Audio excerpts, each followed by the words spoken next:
მოგესალმებით მეგობრებო. მაშინაც კი თუ თქვენ გაქვთ მაღალი IQ და წამყვანი ენციკლოპედიის ტიტული, მსოფლიოში ყოველთვის იქნება საინტერესო ფაქტები, რომელთა შესახებ ან არ გაგიგიათ, ან უბრალოდ ამაზე არ გიფიქრიათ. როგორც ჩანს, ფონდი ამოუწურავია. დღეს გთავაზობთ 10 სამეცნიერო ფაქტს, რომელიც შესაძლოა არ იცით. რატომ კნავის კატა? რა თქმა უნდა, იმიტომ რომ ის კმაყოფილია. კატის გამოცდილი მფლობელები სწორედ ასე პასუხობენ და ეს სწორიცაა. თუმცა კატები არა მხოლოდ კმაყოფილების გამო გამოსცემენ ამ ხმას. მათ შეუძლიათ ასე გამოხატონ შიში ან შიმშილის გრძნობა. მეცნიერებმა აღმოაჩინეს, რომ ჩვენი კატის ხმის სიხშირე საშუალოდ 50-დან 150 ჰერცამდეა. ეს სიტუაციაზეა დამოკიდებული. ცხოველის სხვადასხვა ტონალობით გამოხატავს მადლიერებას ან შიმშილს. ხმის სიხშირე 20-140 ჰერცი აჩქარებს ძვლებისა და ტვინის განკურნებას და ათავისუფლებს კატებს ტკივილისგან. სხვათა შორის ვეტერანები აღნიშნავენ, რომ ხშირად ჯამრთელი კატა იწყებს კნავილს პაციენტის გვერდით. მეცნიერებმა ასევე მიიჩნიეს, რომ კატებს ევოლუციურად განუვითარდათ ასეთი სამკურნალო მექანიზმი. რატომ დგას ფლამინგო მხოლოდ ერთ ფეხზე? ფლამინგო უჩვეულო ანატომიით გამოირჩევა: გრძელი კისერი, მასიური სხეული და თხელი გრძელი ფეხები. ეს საიდუმლო იმაში მდგომარეობს, რომ ეს ფრინველი შეიძლება საკმაოდ დაძაბული იყოს, რასაც ერთი ფეხით აბალანსებს. ეს ყველაფერი სითბოს სანაცვლოდ ხდება. სხეულის ბუმბულის მიერ გამოვლენილი ფეხების თანაფარდობა ისეთია, რომ ქარის დროს ფლამინგოები ძალიან დიდ სითბოს კარგავენ. აქედან გამომდინარე, ერთ ფეხზე დგებიან. უფრო მეტიც, აღმოჩნდა, რომ ეს სიტუაცია არ უქმნის მათ რაიმე უხერხულობას. ამ ფრინველთა სპეციალური ფსიქოლოგიის გათვალისწინებით, ერთ ფეხზე დგომისას კუნთები არ იზაბება. რატომ არ ეცემა პიზის კოშკი? საინჟინრო შეცდომების გამო პიზის ცნობილი სამთო-სათხილამურო კედლის მშენებლობა დაიწყო 1173 წელს. საუკუნეების მანძილზე უამრავი მცდელობა იყო შენობის ბალანსის აღსადგენად. რამდენიმე წლის განმავლობაში საგანგებო არქიტექტურული და ტექნიკური ღონისძიებები გატარდა, დამონტაჟდა სტაბილიზატორები. ადგილზე იყო საფუძვლიანი მუშაობა. საბოლოოდ ექსპერტებმა დაასკვნეს, რომ მოწინავე საინჟინრო ტექნოლოგიების წყალობით კოშკი პირველად ამ საუკუნეში შეჩერდა. უფრო მეტიც, ბოლო 20 წლის განმავლობაში სამრეკლო 4 სანტიმეტრით გასწორდა. ახლა სტრუქტურა სტაბილურ მდგომარეობაშია და ძეგლის უსაფრთხოებაზე ფიქრი არ ღირს. რას მალავს ეს ფრინველი? ორნიტოლოგმა ჯეიმი დინინგმა, რომელმაც ეს ფრინველი შეისწავლა, მის ბუმბულში აღმოაჩინა ულტრაისფერი ნაწილაკები. ისინი ღამით ანათებენ. ეს ხდება მხოლოდ მათი მომწიფების სეზონზე. მეცნიერები ვარაუდობენ, რომ ეს ფრინველები ერთმანეთს ვერ ხედავენ, თუმცა ის ფაქტი თუ რატომ კონცენტრირდება ულტრაისფერი სხივები მხოლოდ მათ ნისკარტში, მაინც საიდუმლოდ რჩება. როგორ ახერხებს ციყვი, რომ ხშირად მას ვერ ამჩნევენ? ციყვი თითქმის არასდროს ჩერდება ერთ ადგილას. მას ძალიან პატარა ხედვის არეალი აქვს. ციყვს შეუძლია ზემოდან ფოთლები გადაიფაროს და მას ვერავინ შეამჩნევს. ის დასამალად ყოველთვის უკეთეს ადგილს არჩევს, ვიდრე წინა ადგილი იყო. მეცნიერები იმ დასკვნამდე მივიდნენ, რომ ციყვებს აქვთ ფენომენალური მეხსიერება და კარგად არიან ორიენტირებულები რელიეფის მიმართ.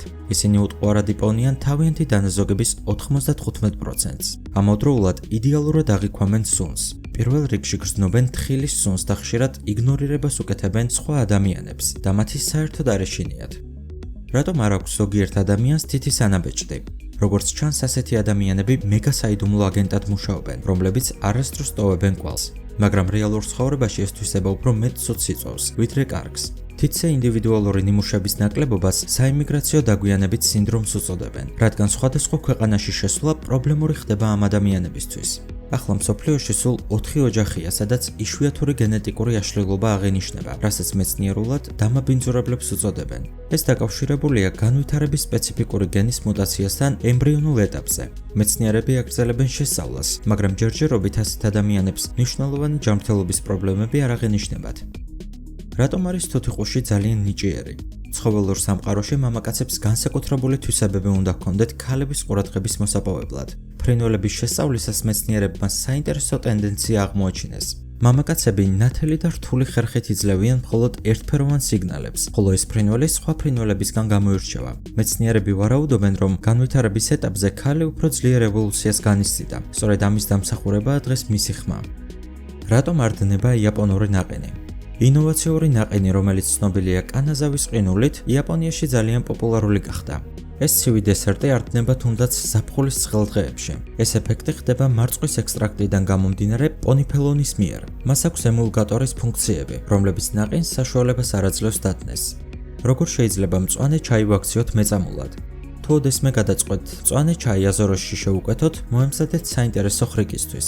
წყალი თავდაპირველად ნაცრისფერია და შემდეგ ხდება იასამნისფერი და ბოლოს აქვს მდიდარი მეწამული ფერი. არ ინერვიულოთ. ისინი არ გეგმავენ თქვენთვის შხამის მოტანას. ეს არის სპეციალური ვულკანური წყალი, რომელიც ადგილობრივი გეოთერმული წყაროებიდან არის მოპოვებული. მდუღარე წყალში ჩამატებული ვულკანური წყალი რეაქციაში შედის მწვანე ჩაისთან.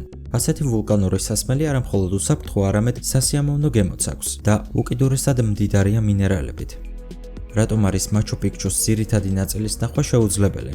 უძველეს ქალაქზე საუბრისას ჩვენ პირველ რიგში აღნიშნავთ მონუმენტურ კედლებს და შენობების კომპლექსს. თუმცა ექსპერტი კენეთ რაიტი ამტკიცებს, რომ მაჩუ-პიქჩუს არსი საერთოდ არ არის არქიტექტურაში, არამედ ინჟინერიაში. შეგახსენებთ, რომ ინკებს არც ცხოველები, არც რკინის იარაღები და არც ბორბლები არ გამოუყენებიათ, მაგრამ მათ მოახერხეს ქვის სტრუქტურების აღმართვა და ორი მწვერვალის ზონის შექმნა. კენეთს მიაჩნია, რომ მაჩუ-პიქჩუს მშენებლობის დაახლოებით 60% მიწისქვეშაა დაფარული. იგი შედგება ღრმა საძირკველის და გაჟღენთილი ქვისგან, რომელიც სადრენაჟო სახით გამოიყენება. სწორედ ამ წარმოუდგენლად გააზრებული საინჟინრო მუშაობის წყალობით ქალაქი დღემდე შემორჩა. ამით დღევანდელი ვიდეო დასასრულს მივახლოვდა. არ დაგავიწყდეთ არხის გამოწერა და ვიდეოს მოწონება. მე კი მომავალ შეხვედრამდე დაგემშვიდობებით. დროებით.